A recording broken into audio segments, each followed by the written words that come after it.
दोस्तों, नमस्कार। फिर से जीके 95 एकेडमी आप सभी का स्वागत है। और आज फिर से नए टॉपिक लेके आए हैं, सूक्ष्म शिक्षण, जो बीएड और बीटीसी करने वालों के लिए बहुत महत्वपूर्ण है। जो फर्स्ट सेमेस्टर से ही बीएड में तो फर्स्ट सेमेस्टर में ही चलता है माइक्रो टीचिंग, किस प्रकार से माइक्रो टीचिंग करें ताकि हमारा सफल माइक्रो टीचिंग हो। और इसके साथ साथ जो हमारे दिल के अंदर, जो हमारे शरीर के अंदर डर रहता है, घबराहट रहती है, वो ऑटोमेटिक ही निकल जाती है।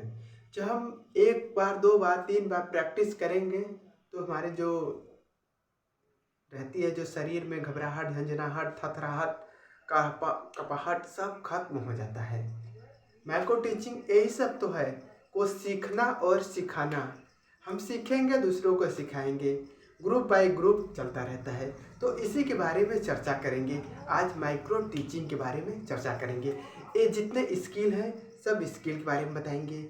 और साथ में साथ दोस्तों, इसके प्रतिपादक कौन हैं, ये किस यूनिवर्सिटी में इस प्रयोग किया गया था, और इसके सहयोगी प्रतिपादक कौन है, भारत में कब आया, इसके बारे में चर्चा करेंगे दोस्तों। तो ले चलते हैं आज नए टॉपिक की ओर ले चलते हैं। तो इसमें देखता है दोस्तों, सूक्ष्म शिक्षण के प्रतिपादक, सूक्ष्म शिक्षण के प्रतिपादक कौन है। तो सूक्ष्म शिक्षण के प्रतिपादक कौन है? तो सूक्ष्म शिक्षण के प्रतिपादक दोस्तों बता देते हैं यहाँ से, डी एलेन साहब हैं। जो डी एलेन साहब हैं, 21 साल में किए थे, तो 1963 में। कहीं दोस्तों ये भी मिलेगा कि 1963 की जगह 1961 भी मिल सकता है।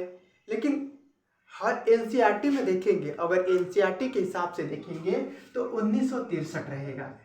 तो एनसीईआरटी के हिसाब से 1963 रहेगा। तो डी एलन साहब ने इसका प्रतिपादन किया था। और किस यूनिवर्सिटी में किए थे? तो किस यूनिवर्सिटी में किए हैं? तो हम यूनिवर्सिटी का भी नाम बता देते हैं, स्टैनफोर्ड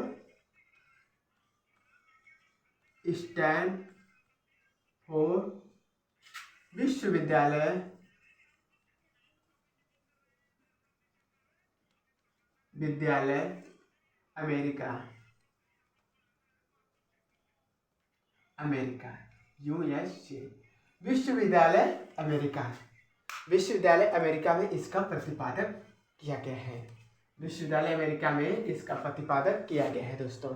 अब भारत में कब आया, हमको ये भी जानना पड़ेगा कि हमारे भारत में कब आया, कि हम सब आगे बढ़े। अब भारत में प्रयोग किए गए, भारत में प्रयोग करने के बाद आगे धीरे धीरे इसका विकास हुआ। तो ये कब आया था? तो भारत की बात कर लेते हैं। तो भारत में जब आया था, भारत में लाने का श्रेय किसे माना जाता है? तो भारत में लाने का श्रेय किसे माना जाता है? तो भारत में लाने का श्रेय आपको बता रहे हैं दोस्तों, भारत में लाने का श्रेय बीके के बाद पासी शाह, चौथे व्यक्ति हैं डी तिवारी। चौथे व्यक्ति कौन है? डी तिवारी। हाँ दोस्तों, एक तो हमारा हो गया कि भारत में लाने का श्रेय मुख्य रूप से, देखिए जो भारत में लाने का श्रेय है मुख्य रूप से ये 3 लोग को जाता है। लेकिन चौथे व्यक्ति कौन है? डी तिवारी हैं। तो भारत में लाने का श्रेय इन्हीं को जाता है। और भारत में लाया कब गया था, तो ये भी बता देते हैं। भारत में लाया गया था 1967 ईस्वी में। 1967 ईस्वी में भारत में लाया गया था। तो यहाँ तक तो दोस्तों हो गया। तो अब टीचिंग की बात करते हैं। यहाँ तक तो कंफर्म हो गया, आपको समझ में भी आ गया होगा यहाँ तक। दो शॉर्टकट में लेके चलते हैं जो मुख्य रूप से हम जान सकते हैं, पहचान सकते हैं और प्रश्न में पूछ सकता है तो हम बता सकते हैं। यहाँ तक तो दोस्तों बात क्लियर हो गई, पक्की हो गई बात कि यहाँ तक आप लोग जान गए हैं।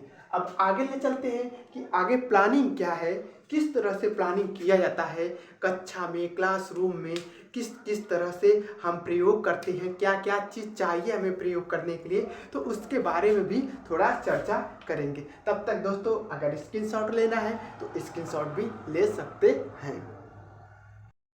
इसके साथ साथ दोस्तों चलते हैं आगे की प्रक्रिया क्या है, तो आपको आगे की प्रक्रिया के बारे में बता देते हैं। तो आगे की प्रक्रिया ये है कि सूक्ष्म शिक्षण कक्षा का एक छोटा आकार होता है जिसमें 15 से 20 विद्यार्थी रह सकते हैं। तो 15 से 20 विद्यार्थी तब रह सकते हैं जैसे एक क्लास में 50 विद्यार्थी भी रह सकते हैं, 60 विद्यार्थी भी रह सकते हैं और अधिकतर 100 विद्यार्थी भी रह सकते हैं। तो जब विद्यार्थी रह सकते हैं तो टीचर के अनुपात में ग्रुप बनता है। तो एक टीचर के अनुपात में अगर 20 विद्यार्थी आएंगे तो 20 रख सकते हैं, अगर 15 आएंगे तो 15 रख सकते हैं, अगर उससे कम आएंगे 10 आएंगे तो 10 भी रख सकते हैं। ये तो बात हो गई यहाँ तक कि जैसा हमारा विद्यार्थी रहेगा वैसे छोटा आकार हमारे टीचिंग का रहेगा, माइक्रो टीचिंग का रहेगा, सूक्ष्म शिक्षण का रहेगा।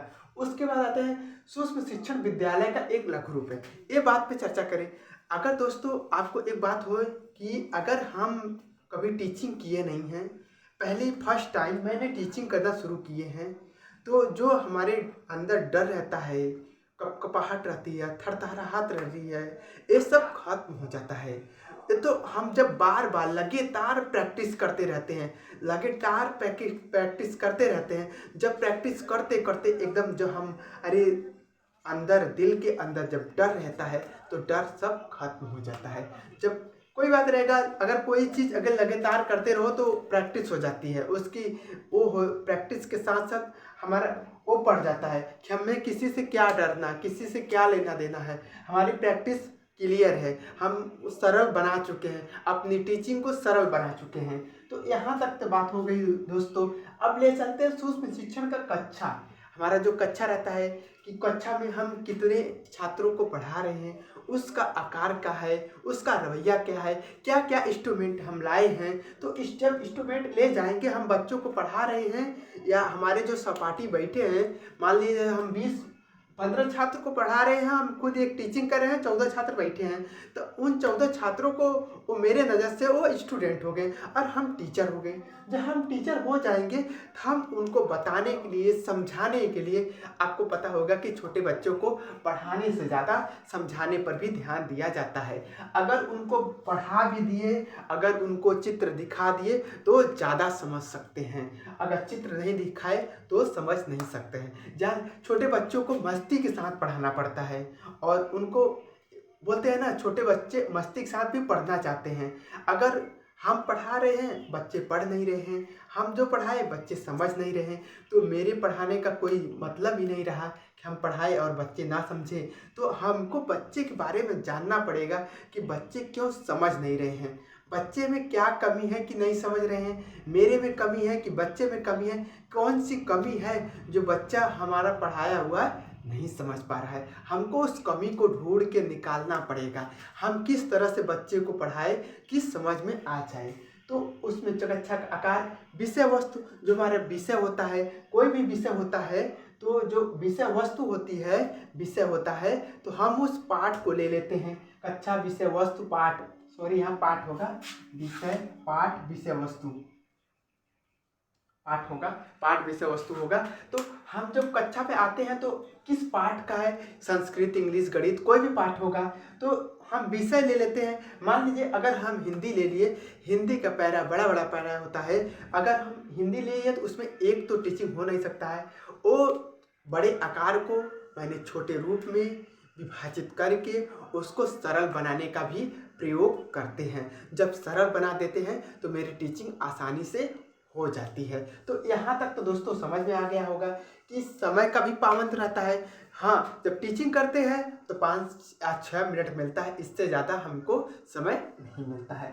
तकनीकी का भी विज्ञान हमें होना चाहिए कि हम कौन कौन से इंस्ट्रूमेंट ले जा रहे हैं बच्चों को समझाने के लिए, बच्चों को दिखाने के लिए। हम ड्राइंग बना सकते हैं या कुछ प्लास्टिक की वस्तुएं टेक्निकल वाली ले सकते हैं, मोबाइल दिखा सकते हैं, मोबाइल के बारे में समझा सकते हैं, टीवी के बारे में बता सकते हैं। हम जो जैसा मेरा विषय वस्तु रहेगा उस हिसाब से हम इंस्ट्रूमेंट ले जाएंगे। अब इसके साथ आता है सूक्ष्म शिक्षण परीक्षण को सरल बनाती है। हाँ, जब बार बार परीक्षण सूक्ष्म शिक्षण करेंगे, जब माइक्रो टीचिंग हम बार बार करेंगे, बार बार छात्रों को बताएंगे, समझाएंगे, तब तो मुझे विश्वास हो जाएगा कि मेरी टीचिंग सरल हो गई। यह एक वास्तविक टीचिंग होती है। एक टीचिंग भी होती है, क्या टीचिंग होती है?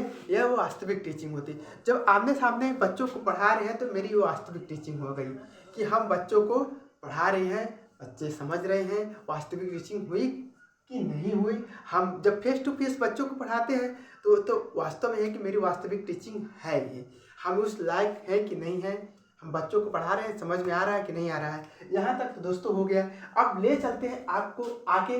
तो जो होता है, जो हमारी टीचिंग की प्रक्रिया होती है, तो नए ज्ञान और पुराने ज्ञान दोनों को जोड़ के साथ में चलते हैं। हम बच्चों को पढ़ाएंगे, पुराना ज्ञान हम जो पढ़ा दिए या पुराने ज्ञान से मतलब ही नहीं रहेगा। नया ज्ञान बताएंगे तो उनको समझे में नहीं आएगा कि कैसे नया ज्ञान हम क्या पढ़ रहे हैं, क्या नहीं पढ़ेंगे। हमने बता दिया कि अगर महात्मा गांधी हमारे देश का राष्ट्रपिता कौन है, तो बता देंगे राष्ट्रपिता महात्मा गांधी को कहते हैं। अब पूछ लिए कि हमारे देश के राष्ट्रपिता का जन्म कहाँ हुआ, तो बच्चे लोग जानते हैं कि राष्ट्रपिता का जन्म पोरबंदर गुजरात में हुआ था। अगर पूछ लिए कि राष्ट्रपिता के पिताजी का क्या नाम था, तो बच्चों कंफ्यूज हो जाएंगे। जब नए ज्ञान और पुराने ज्ञान को जोड़ेंगे तब बच्चों को समझ में आएगा कि हाँ, मुझे समझ में धीरे धीरे आ रहा है। जब उनका चित्र दिखाएंगे तो और ज़्यादा समझ में आ जाएगा।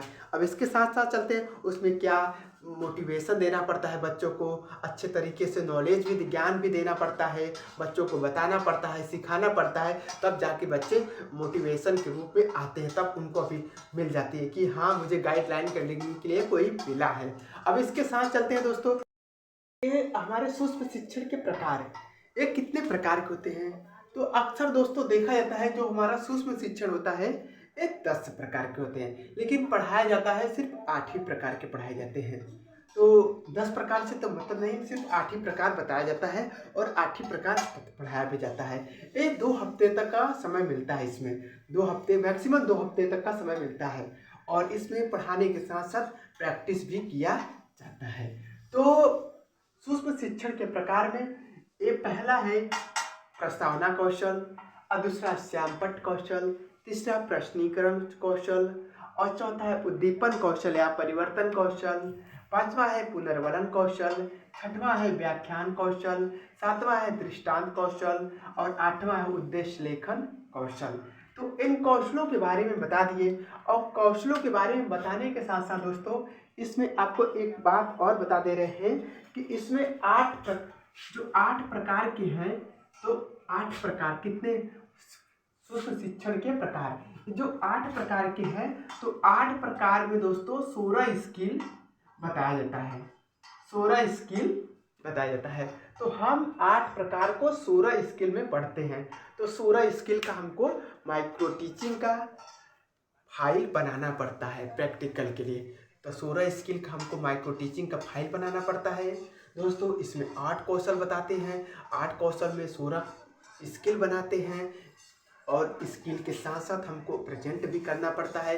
एग्जाम आने पर एग्जामिनर पूछ सकता है कि कोई एक स्किल का नाम बताइए और उसको बोर्ड पे आके एक्सप्लेन करिए। तो हम एक्सप्लेन करेंगे, तो जब हम बोर्ड पे आके बताएंगे, जब हमको इसके बारे में पता रहेगा तब बता सकते हैं। जब पता नहीं रहेगा दोस्तों तो हम नहीं बता सकते हैं। इसी के साथ दोस्तों अब हमारा जो बारी बारी से स्किल आएंगे, वो बारी बारी से एक एक स्किल, 2-2 स्किल अगले वीडियो में आप तक जरूर पहुंचेगी। तब तक दोस्तों वीडियो को एकदम झक्कास पढ़ते रहिएगा और जो समझ में न आए एक बार कमेंट करिएगा।